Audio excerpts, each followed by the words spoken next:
Hello everyone, this is zero chemistry. I hope आप लोग बढ़िया होंगे। तो हम लोग यहाँ पर आज ऑर्गेनिक केमिस्ट्री करने वाले हैं। ऑर्गेनिक केमिस्ट्री क्या होती है ये समझेंगे।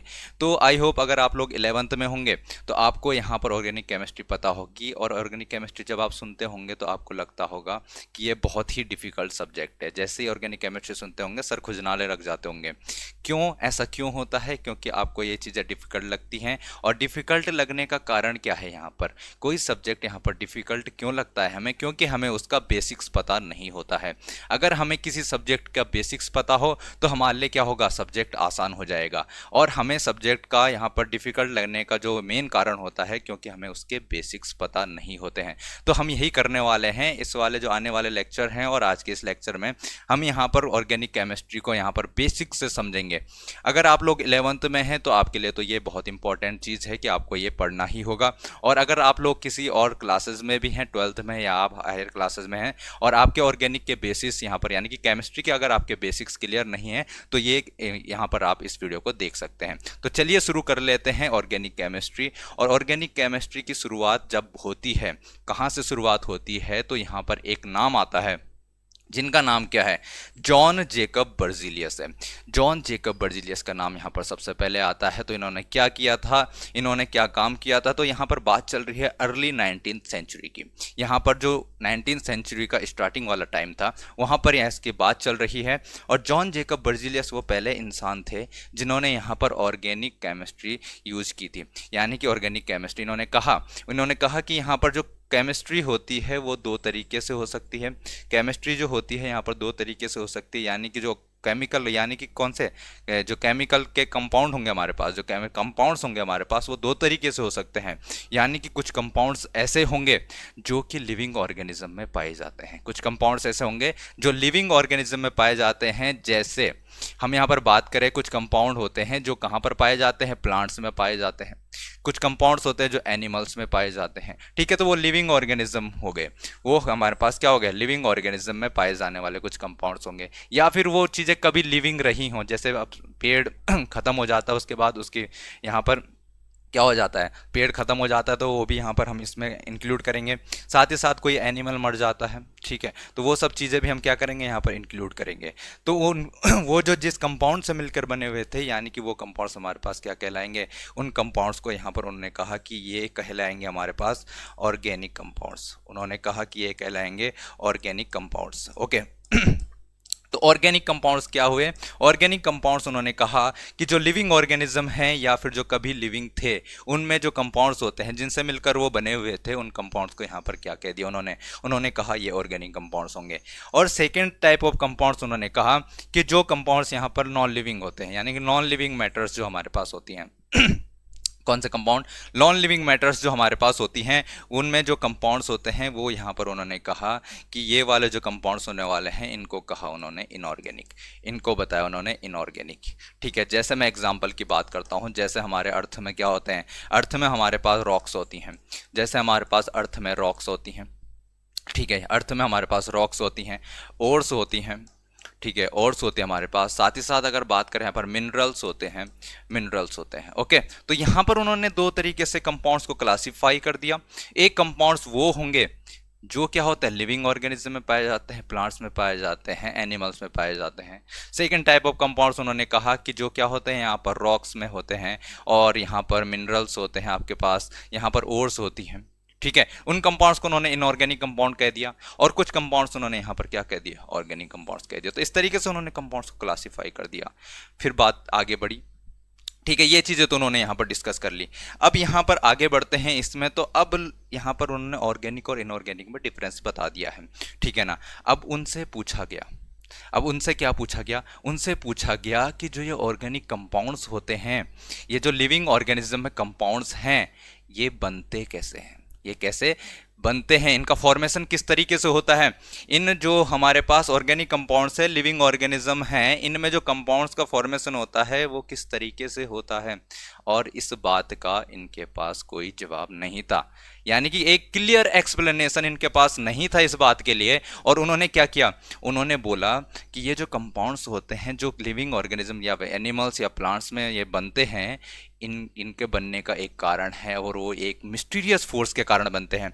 वो किसके कारण बनते हैं? एक मिस्टीरियस फोर्स जो हमको पता नहीं है, ऐसा फोर्स जो हमको पता नहीं है, ठीक है, वो एक मिस्टीरियस फोर्स के कारण बनते हैं, और उस मिस्टीरियस फोर्स को उन्होंने नाम दे दिया वाइटल फोर्स।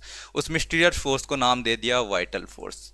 उस मिस्टीरियस फोर्स को नाम दे दिया वाइटल फोर्स, ठीक है। एक लैटिन वर्ड होता है वीटा। वीटा वीटा एक लैटिन वर्ड होता है जिसका यहाँ पर मीनिंग होता है लाइफ। जिसका मीनिंग क्या होता है? लाइफ होता है, ठीक है। एक लैटिन वर्ड है वीटा जिसका मीनिंग क्या होता है? यहाँ पर लाइफ होता है। उसी से यहाँ पर वाइटल वर्ड यहाँ पर बना हुआ है। और उन्होंने कहा एक मिस्टीरियस फोर्स है, और उस फोर्स को क्या बोला उन्होंने? उस फोर्स को बोला उन्होंने वाइटल फोर्स। अब उन्होंने, क्योंकि उनके पास कोई क्लियर एक्सप्लेनेशन तो था नहीं, उन्होंने कहा एक क्या होता है, मिस्टीरियस फोर्स होता है जिसको वाइटल फोर्स उन्होंने कहा। एक वाइटल फोर्स होता है जो कि लिविंग ऑर्गेनिज्म में ये जो कंपाउंड्स होते हैं उनका फॉर्मेशन करता है। ओके, और ये जो कंपाउंड है, ये जो हमारे पास ऑर्गेनिक कंपाउंड होते हैं मिस्टीरियस फोर्स से बनते हैं। तो यहाँ से उन्होंने एक चीज़ और बताई कि इनको, यानी कि जो ऑर्गेनिक कंपाउंड्स है उनको हम खुद नहीं बना सकते हैं लैब में। बात समझ में आ रही? उन्होंने क्या कह दिया है कि उनको सिर्फ एक मिस्टीरियस फोर्स बना सकता है जिसको उन्होंने वाइटल फोर्स कहा, और उनका फॉर्मेशन हम क्या नहीं कर सकते? लैब में नहीं कर सकते हैं। उनका फॉर्मेशन हम लैब में कर ही नहीं सकते हैं। बात समझ में आ रही है? तो इनका कहना क्या था? इनका कहना था कि जो ऑर्गेनिक कंपाउंड्स होते हैं उनको बनने के लिए यहाँ पर एक मिस्टीरियस फोर्स रिस्पॉन्सिबल होता है जिसको वाइटल फोर्स कहते हैं, और हम उसको लैब में नहीं बना सकते हैं। इतनी बात सबको समझ में आ गई। इसी थ्योरी को उन्होंने नाम दे दिया फिर वाइटल फोर्स थ्योरी। इस थ्योरी को क्या नाम दे दिया? वाइटल फोर्स थ्योरी नाम दे दिया। वाइटल फोर्स थ्योरी नाम दे दिया, ठीक है। ये चीज़ आपको समझ में आ गई होगी कि यहाँ पर ऑर्गेनिक कंपाउंड्स का क्या बताया था उन्होंने। ऑर्गेनिक कंपाउंड्स को बनाने के लिए वाइटल फोर्स रिस्पॉन्सिबल होती है, और इस थ्योरी को नाम दे दिया गया वाइटल फोर्स थ्योरी, ठीक है। इतनी चीज़ें हो गई। अब इसके बाद यहाँ पर आगे बढ़ते हैं। जैसे जैसे टाइम बीतता गया, ये अर्ली 19th सेंचुरी की बात चल रही है, तो टाइम आगे बढ़ेगा। टाइम जैसे आगे बढ़ेगा, यहाँ पर 1928 में एक बहुत भयंकर घटना होती है। भयंकर घटना होती है, कब की बात चल रही है? 1928 की बात, 19 नहीं 1828। कब की बात है? 1828 की बात है, ठीक है। एक इंसान थे, मस्त इंसान, इनका नाम क्या था? फ्रेडरिक वोलर, एक साइंटिस्ट थे, ठीक है ना, एक साइंटिस्ट थे फ्रेडरिक वोलर। ये स्टूडेंट थे किसके? ये स्टूडेंट थे आपके बर्जीलियस के। जो अभी हमने बर्जीलियस देखा था उन्हीं के एक स्टूडेंट थे। ये मस्त अपना काम कर रहे थे। ये क्या कर रहे थे? अपना काम कर रहे थे। ये लैब में एक कंपाउंड बनाना चाह रहे थे। क्या बनाना चाह रहे थे? एक कंपाउंड बनाना चाह रहे थे। तो एक कंपाउंड जिसका यहाँ पर फॉर्मूला होता है NH4OCN, ठीक है। NH4OCN एक कंपाउंड होता है, और इस कंपाउंड का फॉर्मेशन करना चाह रहे थे। ये आराम से अपना लैब में डेली, जो ये साइंटिस्ट है तो कुछ रिसर्च वगैरह करेंगे, अपना काम वगैरह करेंगे, ठीक है। और ये क्या बना रहे थे यहाँ पर? अमोनियम साइनेट इसको कहा जाता है। इसको क्या कहा जाता है? अमोनियम अमोनियम अमोनियम साइनेट, ठीक है। अमोनियम साइनेट एक कंपाउंड बनाना चाह रहे थे। ओके, अभी अमोनियम का साइनेट एक कंपाउंड बनाना चाह रहे थे। ये एक इनऑर्गेनिक कंपाउंड होता है। क्या होता है? एक इनऑर्गेनिक कंपाउंड होता है। अब इस कंपाउंड को बनाने के लिए कुछ मटेरियल तो यूज़ करेंगे, कुछ रॉ मटेरियल तो इनको चाहिए कि जिससे ये बना सके इस कंपाउंड को। तो इन्होंने क्या यूज़ किया? इन्होंने यहाँ पर दो कंपाउंड्स यूज किए, AgOCN। दो कंपाउंड्स यूज किए, AgOCN, और साथ में यूज किया NH4Cl ठीक है। कौन कौन से कंपाउंड यूज किए? दो कंपाउंड्स इन्होंने यूज करे। एक कंपाउंड हमारे पास क्या था? इनके पास इन्होंने क्या लिया था? इसको कहते हैं सिल्वर साइनेट। पहला कंपाउंड क्या था? सिल्वर साइनेट यूज किया। एंड सेकेंड कंपाउंड जिन्होंने यूज किया वो है हमारे पास अमोनियम क्लोराइड। तो ये दो कंपाउंड्स इन्होंने यूज करे किस चीज़ के लिए? अमोनियम साइनेट को बनाने के लिए। और ये किस तरीके से लिए थे उन्होंने? ये उन्होंने एक्वस लिए थे। कैसे लिए थे? एक्वस पता होगा आपको।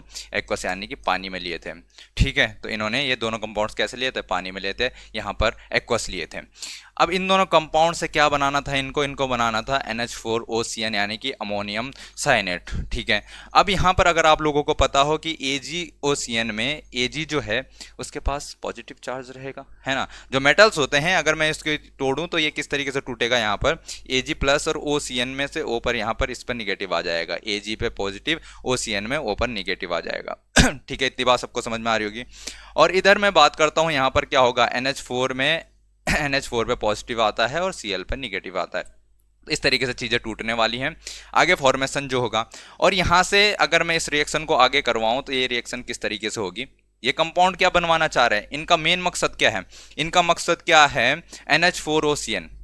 इनका मकसद क्या है, यहाँ पर NH4OCN बनाना है, अमोनियम साइनेट बनाना है, एक इनऑर्गेनिक कंपाउंड होता है ये, बात समझ में आ रही है। और उन्होंने यहाँ पर सिल्वर साइनेट लिया, साथ ही साथ अमोनियम क्लोराइड लिया। और इन दोनों में से अगर मैं बात करूं तो Ag और Cl, यहाँ पर Ag पे पॉजिटिव, Cl पर निगेटिव।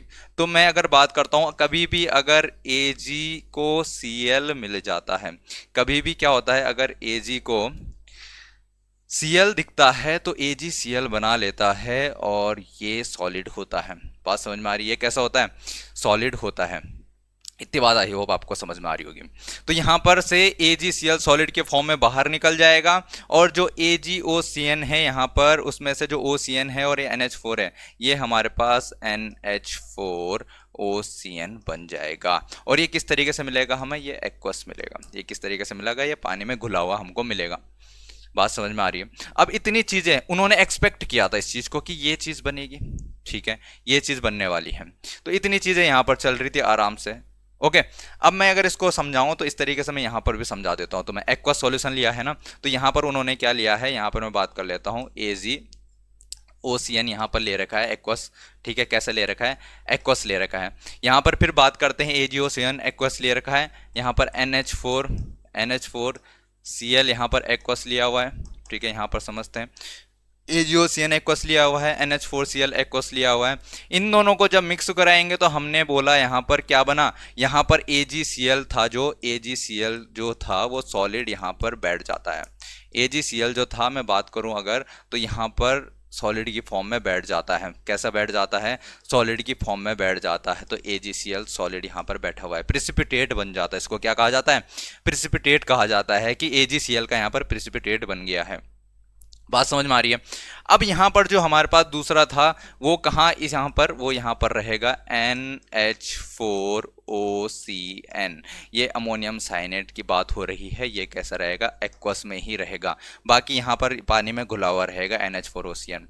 ठीक है, फिर उन्होंने क्या काम किया अभी एक्सपेक्टेशन चल रही उनकी कि ये बन रहा है यहाँ। ठीक है, उनको फाइनली क्या चाहिए, NH4OCN। ये तो एक्वस में है, कैसा है, एक्वस में है। तो अभी अब पहले इस वाले सॉल्यूशन में AgCl भी है, NH4OCN भी है, तो यहाँ पर से इसको फिल्टर कर लिया जाए। क्या करेंगे, यहाँ पर सबसे पहले इसको फिल्टर कर लेंगे। उन्होंने क्या किया, इसको फिल्टर कर लिया, फिल्ट्रेशन। ठीक है, फिल्ट्रेशन के बाद क्या हो जाएगा, AgCl निकल जाएगा, AgCl अलग फिल्टर हो जाएगा। तो यहाँ पर क्या बचेगा, यहाँ पर सिर्फ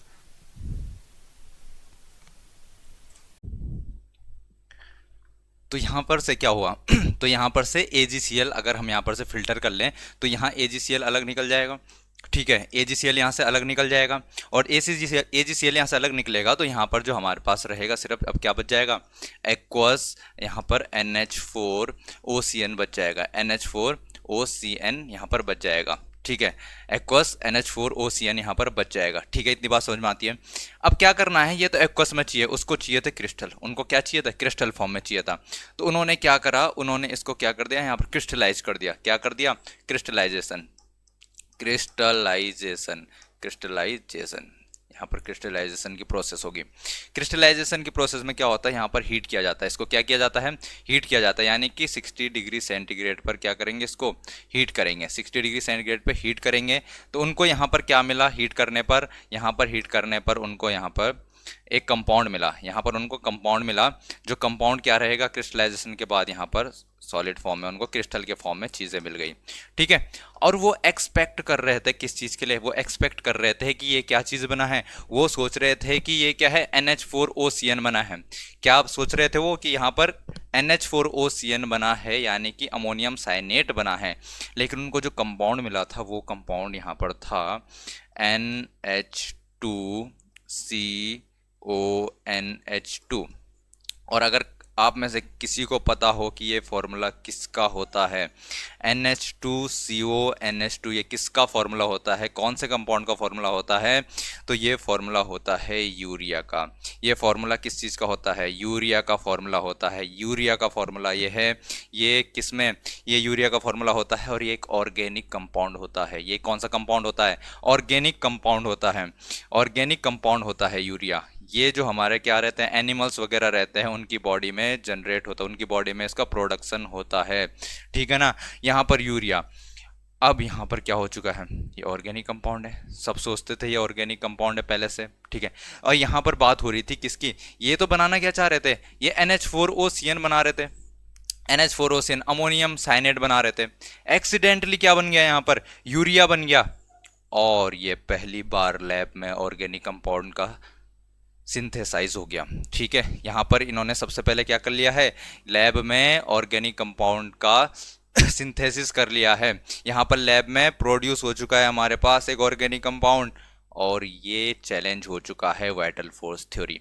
वाइटल फोर्स थ्योरी ने कहा था कि लैब में हम क्या नहीं कर सकते, हम लैब में यहाँ पर ऑर्गेनिक कंपाउंड का फॉर्मेशन नहीं कर सकते। और इस एक्सपेरिमेंट से जो कि अनजाने में हो गई, अनएक्सपेक्टेड प्रोडक्ट बन गया यूरिया। ये यूरिया बन चुका है लैब में, ऑर्गेनिक कंपाउंड का फॉर्मेशन हो चुका है लैब में। तो इस तरीके से जो वाइटल फोर्स थ्योरी थी उसको चैनल मिल चुका है। इनका कोई मकसद नहीं था ऐसा करने का। ये सब काम कैसे हुआ, एक्सीडेंटली हुआ है, अपने आप हुआ है। तो यहाँ पर से जो वाइटल फोर्स थ्योरी थी अब वो खत्म होने लग जाएगी। उसका जो डोमिनेंस था, उनको जो समझाया था उन्होंने कि वाइटल फोर्स थ्योरी क्या होगी, वो यहाँ पर ख़त्म हो चुका है। यहाँ पर लैब में बन चुका है यूरिया। तो यहाँ पर इस रिएक्शन को एक बार अगर हम लिखें, NH4OCN जो था, यहाँ पर क्या हो गया है, ये एक्वस जो था हमारे पास, एक्वस था, यहाँ पर क्या कर दिया, यहाँ पर गर्म कर दिया है, कितना 60 डिग्री सेंटीग्रेड पर गर्म कर दिया है। और यहाँ पर कंपाउंड बन गया हमारे पास NH2CONH2, ठीक है ना, NH2CONH2 कंपाउंड यहाँ पर बन गया है। और ये है यूरिया।